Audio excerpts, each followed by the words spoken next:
work out. 6 minus 5 plus 8 minus 1. This is the easy vector question.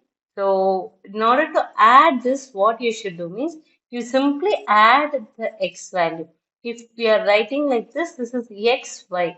This is the position change in x, the position change in y. Okay. So, in order to add this one, you just add 6 plus 8 and minus 5 plus minus 1. So 6 plus 8 is 14 and minus 5 plus minus 1 is minus 6.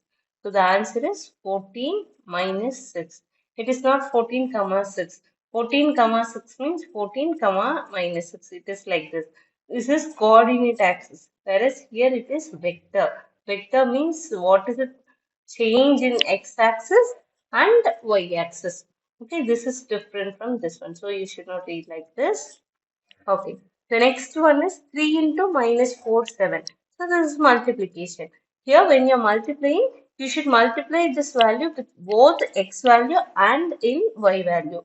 So 3 into minus 4 and 3 into 7. Yes, 3 into minus 4 is minus 12. 3 into 7 is 21. The answer is minus 12, 21.